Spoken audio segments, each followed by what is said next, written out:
తాకట్టులో ఉన్న బంగారాన్ని విడిపించి ఆ రోజున్న మార్కెట్ ధర కట్టి మిగిలిన డబ్బును మీకు అందిస్తుంది కొమ్మూరి గోల్డ్. నమస్తే, నేను ముఖేష్. ఈరోజు మనతో పాటు ఉన్నారు ప్రొఫెసర్ డాక్టర్ ముల్లపూడి సత్యనారాయణమూర్తి గారు. సో ముఖ్యంగా పెద్ద సినిమా ఇంకో 2-3 రోజుల్లో అయితే రిలీజ్ కాబోతుంది.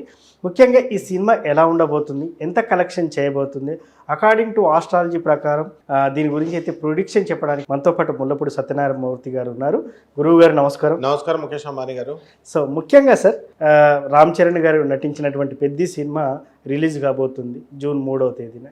ఈ సినిమా ఎలా ఉండబోతుంది? ముఖ్యంగా జాన్వీ కపూర్ కూడా దీనిలో స్పెషల్ అట్రాక్షన్గా అయితే నిలిచింది. సో ఈ సినిమా గురించి, ఈ సినిమా ప్రిడిక్షన్ గురించి మీరు ఏం చెప్తారు? బుచ్చిబాబు గారు తన డైరెక్షన్లో చాలా ఎఫర్ట్స్ పెట్టి చేసినటువంటి సందర్భాన్ని కూడా మనం చూసాం. సో ఏంటంటారు, ఈ సినిమా ఎలా ఉండబోతుంది? ఇప్పటికీ హడావిడి మొదలైపోయింది, సినిమా ప్రమోషన్ కూడా మొదలైపోయింది, ఒక హైప్ని అయితే క్రియేట్ చేస్తుంది. అకార్డింగ్ టు ఆస్ట్రాలజీ ప్రకారం ఈ సినిమా ఎలా ఉండబోతుంది, మీరు ప్రిడిక్షన్గా ఏం చెప్పబోతున్నారు? సో జాతకాలని, రాసులను బట్టి చెప్తారు కదా, ఆ విధంగానే నేను అడుగుతున్నాను, మీరు ఏం చెప్తారు?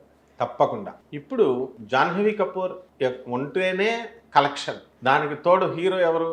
మన రామ్ చరణ్, మెగాస్టార్. ఎస్. అందువలన ఈ మెగాస్టార్, పవర్ స్టార్ కలిస్తే మన రామ్ చరణ్ అనమాట. కాబట్టి ఎట్టి పరిస్థితుల్లో RRRలో మనకి ఎలాగ ఆస్కార్ అవార్డే గెలుచుకొచ్చాడు కదా రామ్ చరణ్. ఆ డాన్స్లో మరి ఎంత చక్కగా పేరు ప్రతిష్టలు తీసుకొచ్చారు.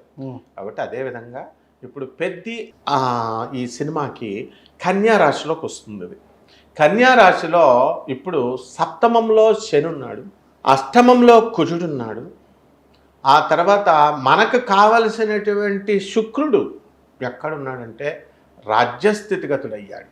కాబట్టి మిత్రక్షేత్రం మిథున రాశిలో ఉన్నాడు. కాబట్టి ఎట్టి పరిస్థితుల్లో ఈ సినిమా సూపర్ హిట్ అవుతుంది. అండ్ ఇక కలెక్షన్ దగ్గరకు వచ్చేసరికి జూన్ 2 నుంచి ఈ యొక్క గురు శుక్రులు ఇద్దరు కలిసి ఇప్పుడు ప్రస్తుతం ఉన్నారు మిథున రాశిలో. జూన్ 1 నైట్కే గురు గ్రహము ట్రాన్సిట్ అవుతాడు కర్కాటక రాశిలో. కాబట్టి శుక్రుడికి ఫుల్ లిబర్టీ వచ్చేస్తుంది. అండ్ మే 29కి బుధుడు కూడా వచ్చేస్తాడు స్వక్షేత్రానికి. అంటే కలెక్షన్, బుధుడు అంటే ఏంటి? మంచి కలెక్షన్, కమ్యూనికేషన్, వ్యాపారము. కాబట్టి బుచ్చిబాబు గారి యొక్క మంచి గోను సంచులన్నీ కూడా మార్కెట్లో మొదం జాహీర్ రోడ్లో అక్కడ దొరుకుతున్నటువంటి గోను సంచులన్నీ కొనుక్కోవాలి. ఎందుకని? అంత కలెక్షన్ వస్తుంది, కోట్ల కలెక్షన్. కాబట్టి ఎట్టి పరిస్థితుల్లో జాహ్నవి కపూర్ యొక్క అందాలు, ఆ సోయగాలు ఇవన్నీ కూడా మన తెలుగు ప్రేక్షకులకి చక్కగా వాళ్ళంతా కూడా సంతోషంగా ఆస్వాదిస్తారు. అలాగే ఒక కపుల్ ఎప్పుడైతే ఒక టాలెంటు ప్లస్ రెండవది అందం ఆ ప్రతిభ ఒక్కటే కాకుండా ఆల్రౌండర్, జాహ్నవి కపూర్ ఆల్రౌండర్, అదేవిధంగా మన రామ్ చరణ్ గారు కూడా ఆల్రౌండర్. కాబట్టి మరి ఈ సినిమా మోర్ దాన్ మనం ఎస్టిమేట్ చేసుకున్నటువంటి క్రోర్స్ ఆఫ్ రూపీస్ కంటే కూడా ఎక్కువగా 300 కోట్లకు పైగా ఇది కలెక్షన్ అవ్వడానికి అవకాశాలు ఉన్నాయి.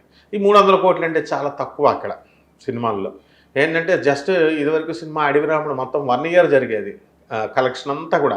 పాత సినిమాలు మళ్ళీ వేశారు. ఇప్పుడు ఎంత పెద్ద సినిమా అయినా, ఎంత ఇదైనా ఒక వారంలో కలెక్షన్ వచ్చేస్తుంది, అయిపోయింది అంతే. సో కాబట్టి ఇంటర్నేషనల్గా రామ్ చరణ్ గారికి మంచి పేరు ప్రతిష్టలు ఉన్నాయి. ఆ విధంగా జాహ్నవి కపూర్ జోడీతో ఒక నవ్యత్వం అనేటటువంటిది, ఒక కొత్తదనాన్ని తీసుకొచ్చి సృజనాత్మకతకి మారుపేరు మన బుచ్చిబాబు. కాబట్టి ఆయన డైరెక్షన్లో స్పెషల్ ఎఫెక్ట్స్ పెట్టి మరి ఎంతో తెలుగు ప్రేక్షకులందరినీ కూడా అలరించాలని చెప్పి ఆయన చేసినటువంటి ప్రయత్నం, ప్రతి ప్రయత్నం కూడా ఫలిస్తుంది. అండ్ రెట్టింపు ఉత్సాహాన్ని, ఆ రెట్టింపు విజయాన్ని మన తెలుగు ప్రేక్షకులందరూ కూడా ఇస్తారు. ఈ సినిమా ఎప్పుడు రిలీజ్ అవుతుందా అని చెప్పేసి మన తెలుగు ప్రేక్షకులు ఇక్కడ తెలంగాణ రాష్ట్రం, ఆంధ్ర రాష్ట్రంలో కంటే కూడా అక్కడ మనకి US ఫారిన్ కంట్రీస్లో అక్కడ నార్త్ ఇండియన్స్, మన తెలుగు వాళ్ళు, మన తెలుగు సోదరులందరూ ఎదురు చూస్తూ ఉన్నారు. దాన్ని బట్టి అర్థమవుతుంది మన రామ్ చరణ్ క్రేజ్ ఎంత ఉంది అన్నది, ఈ సినిమా మీద ఎక్స్పెక్టేషన్స్ ఎంత ఉంది, బుచ్చిబాబు గారి స్పెషల్ ఎఫెక్ట్స్ మీద, ఆయన డైరెక్షన్ మీద, ఆయన ప్రొడక్షన్, ఏఆర్ రెహమాన్ మ్యూజిక్ కూడా తోడైంది. అంతే కదా, డెఫినెట్గా మ్యూజిక్. ఇప్పుడు ఏఆర్ రెహమాన్ గారు మ్యూజిషియన్, మ్యూజిక్ డైరెక్టర్ గారు లేదే ఏది జరగదు కదా. అందువలన అంతా కూడా మనసు ఉల్లాసంగా, మనసు ఉత్సాహంగా చేసేటటువంటి ఏఆర్ రెహమాన్ మరి ఆయన యొక్క తప్పకుండా ఈ సినిమాకి వన్నె తెస్తుంది.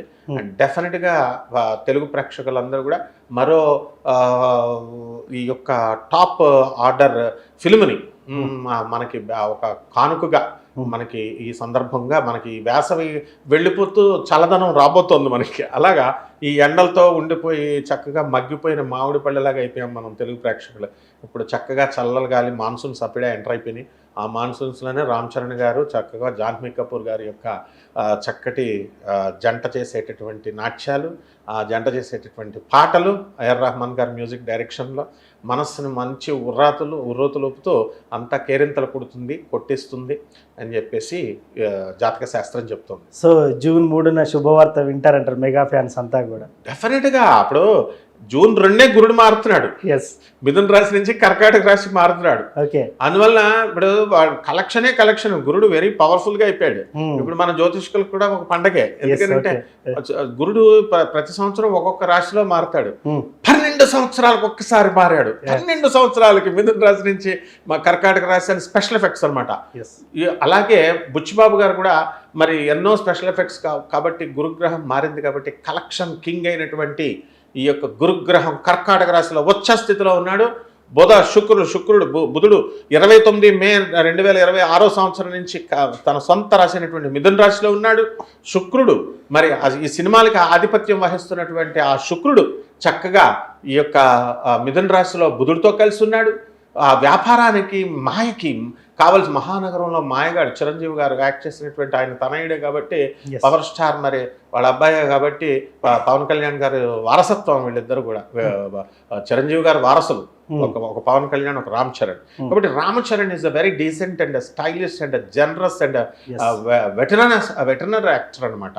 ఒక లెజెండ్ ఆయన. కాబట్టి ఎట్టి పరిస్థితుల్లో కూడా యువతని, 3 తరాల వారిని, పసిపిల్లలను కూడా రామ్ చరణ్ మధ్య టీనేజ్ వాళ్ళని, ఆ తర్వాత యువకుల్ని, వార్ధక్యంలో ఉన్నటువంటి వాళ్ళందరినీ కూడా అట్రాక్ట్ చేసి 3 జనరేషన్ క్యాప్ చేసినటువంటి మరో విజయ్ దళపతి లాగా విజృంభిస్తాడు. ఒక ప్రకంపనాలు తమిళనాడులో నేను జ్యోతిష్యం చెప్పినప్పుడు విజయ్ వచ్చేస్తాడంటే ఎందుకు వస్తాడు అన్నారు. వచ్చేసాడు, సీఎం అయిపోయి కూర్చున్నాడు. అలా రామ్ చరణ్ మూవీ మరో విజయ్ దళపతి లాగా అక్కడ విజయం లాగా ఇక్కడ తప్పకుండా విజయం సాధిస్తారని చెప్పి మనం చెప్పచ్చు. Thank you sir. మెగా అభిమానులకు ఒక చక్కటి శుభవార్తని కూడా చెప్పారు. Thank you. సో చూశారు కదా పెద్ద సినిమా ఎలా ఉండబోతుందనే అంశంపై మనకు ముల్లపూడి సత్యనారాయణ మూర్తి గారు చాలా చక్కటి వివరణ ఇచ్చారు. సో ఇది ఇప్పటి వరకు డిస్కస్ చేసినటువంటి విషయం. మరో కార్యక్రమంలో మళ్ళీ కలుద్దాం. Thank you.